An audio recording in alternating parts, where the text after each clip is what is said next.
우리는 하다 보면 무언가 열심히 하다가 그 일이 끝나던지 아니면 갑자기 하기 싫어져서 일을 그만뒀을 때 마음이 갑자기 공허하고 허전한 느낌을 받곤 합니다. 오늘은 이런 공허한 감정이 밀려왔을 때 어떻게 이것을 극복하고 다시 평온하고 행복한 본래의 삶으로 돌아가는지에 대해서 말씀드리고자 합니다. 여러분의 인생에서 단 1%라도 도움이 된다면 매주 수요일, 토요일 업로드에 제 모든 시간을 바치겠습니다. 구독해주시면 반드시 더 좋은 컨텐츠로 보답하겠습니다. 살면서 필요한 지혜를 쉽고 짧고 친절히 설명해드리는 Feel Life 인생 수업. 허전함을 극복하는 것 첫 번째는요, 공허함의 이유를 분명히 알고 대처하는 자세를 갖는 것입니다. 주변에 보면 하루 시간 계획을 막 분 단위까지 정해놓고 사는 사람들이 있습니다. 어쩌면 이 영상을 보고 계신 여러분들 중에도 있을 것이라고 생각합니다. 이렇게 바쁘게 살아가는 것까지는 아니더라도 우리는 대부분 무언가 추구하고 목표를 세워서 그것을 이루기 위해 시도하고 실행하는 삶을 살아갑니다. 그렇게 살다가 어느 날 어떤 이유로 목표가 없어지거나 희미해지는 순간 우리의 마음은 무언가 허전함이 올라옵니다. 달려가다가 갑자기 멈추려 할 때 딱 멈추지 못하고 한두 발짝 더 나아가다가 멈추는 것처럼 우리 마음도 목표가 사라져도 나는 아직 더 달려가야 한다는 마음이 아직 남아 있습니다. 이때 마음은 그렇지만 실제 우리는 딱 못하게 돼버리니까 갑자기 너무 허전함을 느낍니다. 이렇게 공허함이 느껴질 때 내 마음을 보고 있으면 공허한 마음을 다른 무언가로 채우려고 하는 마음이 등장합니다. 누군가는 먹는 걸로 공허함을 달래려고 하고, 누군가는 술로, 누군가는 또 다른 목표를 찾는 것으로 이를 채우려고 합니다. 그러나 이렇게 공허한 마음을 무언가로 대신 달래주는 것은 마치 담배 피우는 사람이 피우고 싶은 욕구가 다시 올라왔을 때 다시 담배를 입에 무는 행동과 비슷합니다. 당장은 공허함이 해소되는 듯 하지만 담배를 피우고 조금 지나면 또 담배가 피우고 싶은 것처럼 공허함은 반복해서 밀려오게 됩니다. 그래서 이를 느끼는 대부분의 사람들은 자주 주기적으로 느끼고 다른 좋지 않은 것들을 습관적으로 공허함을 채우려고 합니다. 생각해보면 담배를 피우던 사람도 과거의 어느 시점으로 돌아가 보면 원래 담배를 피우지 않았던 사람입니다. 담배를 피우지 않아도 아무 문제가 없었던 사람이죠.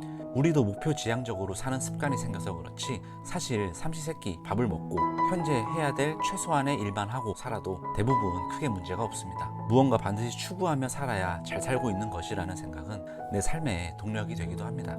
그러나 공허함, 허전함이 든다는 것은 항상 뭔가를 계속 추구해야만 한다는 약간의 강박이 나에게 있다는 것을 뜻합니다. 강박은 채우면 채울수록 강해지는 경향이 있습니다. 그래서 공허함을 채우고 또 억지로 습관적으로 채우다 보면 나중에는 더 큰 공허함이 찾아옵니다. 자, 그래서 여러분도 이 사실을 잊지 말고 기억해 주시길 바랍니다. 무언가 추구하지 않고 그냥 최소한의 해야 할 것만 하고 살아도 아무 문제가 없다는 사실을 되뇌이면서 그렇게 공허함이 몰려올 때 나를 다독여 주세요. 새로운 목표의 추구는 그렇게 마음이 편안해진 뒤에 다시 찾아서 설정해도 늦지 않습니다. 공허하고 초조한 상태에서 급하게 찾은 목표는 과거에 공허해졌던 것처럼 또 공허하고 초조한 상태를 다시 유발하게 된다는 사실을 유념하시길 바랍니다.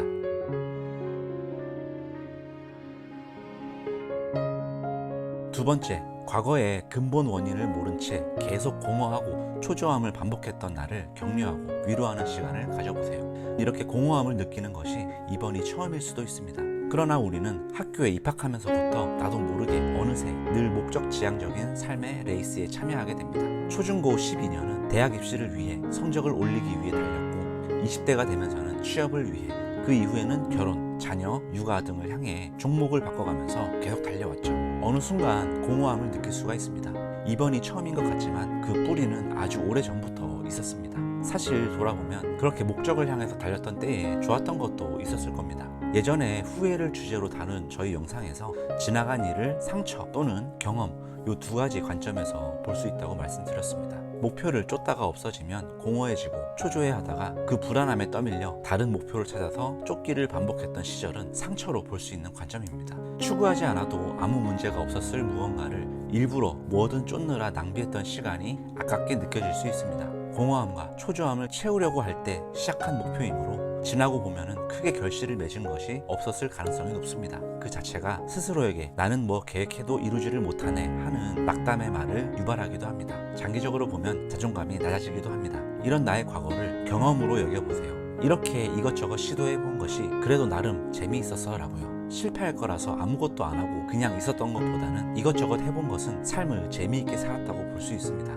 그리고 그때는 잘 알고 그랬던 것이 아니라 잘 모르고 그랬던 것이므로 이제부터는 그러지 말아야겠다고 생각하시면 됩니다. 이제부터 올라오는 공허함에는 첫 번째 말씀드렸던 방식으로 대처하시고 과거의 나에게 이렇게 격려해 보세요. 그래도 열심히 살았다. 불안해하면서 다시 목표를 찾고 공허해하느라 참 고생이 많았다. 이제는 그럴 일이 없도록 노력해보자 라고요. 과거에 그렇게 공허하고 허전한 시간이 있었기 때문에 오늘 이렇게 더 명확히 깨달을 수 있었습니다. 그래서 고통이 없으면 배우려 하지 않고 배우지 않기 때문에 성장이 없다라는 말이 나오는 것이죠. 여러분의 시행착오와 그 과정에서 느꼈던 여러 감정의 고통은 시간이 가면 갈수록 여러분을 더 성장시키게 하는 동력이 되기도 합니다. 그것을 상처로 안고 계시지 말고 훌훌 털어버리시기 바랍니다. 과거들은 나를 나아가게 하는 동력이었다 라고 생각하고 내 삶의 관점을 개선해서 지금의 공허함과 허전함, 곧 이어 오는 초조함을 다루는 연습을 해보세요. 당장은 이 사실을 알아도 공허할 수 있습니다. 초조할 수 있습니다. 그러나 그 공허함은 조금 시간이 지나면 사라집니다. 예전처럼 공허함이 들었을 때 그 감정에 휘둘려서 습관적으로 바로 조급해하며 무언가 하지 않도록 해보세요. 그렇게 공허함이 극복된 뒤에 곰곰이 생각해 보시고 정말 필요한 것이라면 딱 결심하고 계획을 세워서 해보시기 바랍니다. 이 영상을 참고하셔서 공허한 마음을 다스리시고 이전보다 더 행복한 삶을 사시길 바랍니다. 구독과 좋아요 해주시면 더 좋은 컨텐츠로 반드시 보답하겠습니다. 감사합니다. 안녕.